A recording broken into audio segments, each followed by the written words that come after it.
আসসালামু আলাইকুম বন্ধুরা, আমরা আজকে পেঁপে চাষ সম্পর্কে কিছু গুরুত্বপূর্ণ বিষয় নিয়ে আলোচনা করব। পেঁপে গাছ হিসেবে আমরা তিন ধরনের গাছ পাই, একটা হচ্ছে পুরুষ, একটা হচ্ছে স্ত্রী এবং একটা হচ্ছে উভয়লিঙ্গ। অর্থাৎ পুরুষে শুধু পুরুষ ফুল হবে, স্ত্রী গাছে শুধু স্ত্রী ফুল হবে এবং সেটা ফল হবে। আর উভয়লিঙ্গ গাছে দুই রকমই ফুল হবে, স্ত্রী পুরুষ দুই রকমই ফুল হবে। এই ধরনের যখন পেঁপে চাষ করব তখন আমরা যদি এগুলো দেশীয় চারা, দেশীয় জাতের পেঁপে চাষ করি, তখন আমাদের একটা বিষয় মাথায় খেয়াল রাখতে হবে যে এই পেঁপের গাছ সবসময় তিন ধরনের গাছ হিসেবে জন্মাবে বীজ থেকে যদি আমরা চাষ করি। পেঁপে গাছের পাতা দেখে এর স্ত্রী বা পুরুষ নির্ণয় করা সম্ভব না।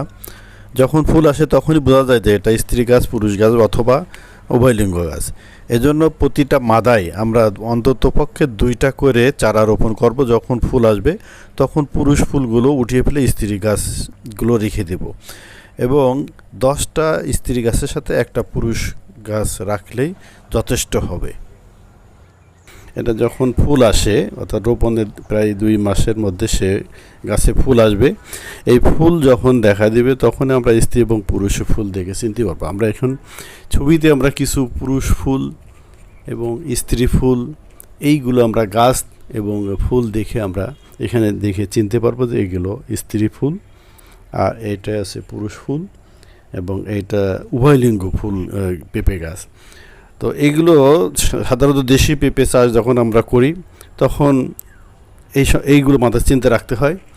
কিন্তু হাইব্রিড পেঁপে চাষ করতে গেলে এই ধরনের চিন্তার অবকাশ নেই, কারণ হাইব্রিড জাতে প্রতিটা গাছেই একই সাথে স্ত্রী এবং পুরুষ ফুলের চরিত্র থাকে, যাতে প্রত্যেকটা গাছই পেঁপে ধরার ক্ষমতা রাখে।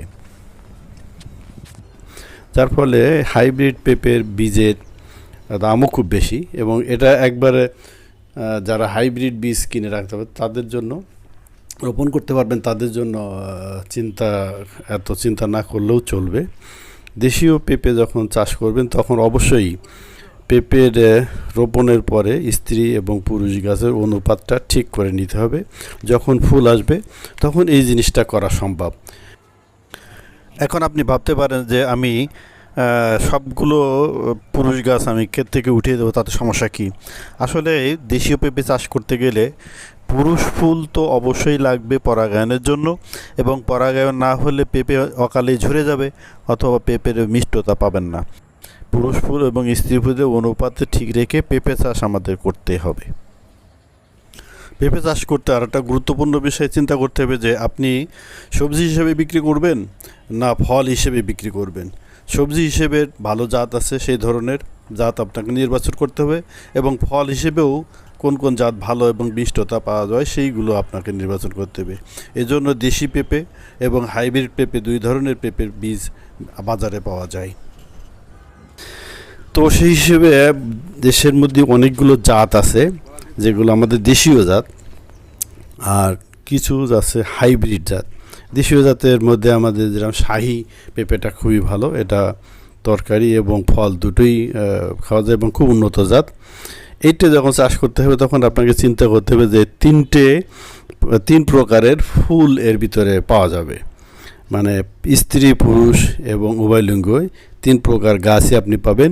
তখন এখান থেকে আপনাকে ওই চিন্তা করে 3টা অথবা একটি মাদায় 2টা করে গাছ রোপণ করে যখন ফুল দেখা দেবে তখন শুধু স্ত্রী গাছগুলো রাখবেন আর 10টার পরে একটা পুরুষ গাছ রাখবেন। এই হিসেবে আপনি আপনার পেঁপের ক্ষেত লাভজনক পর্যায়ে চাষ করতে পারেন।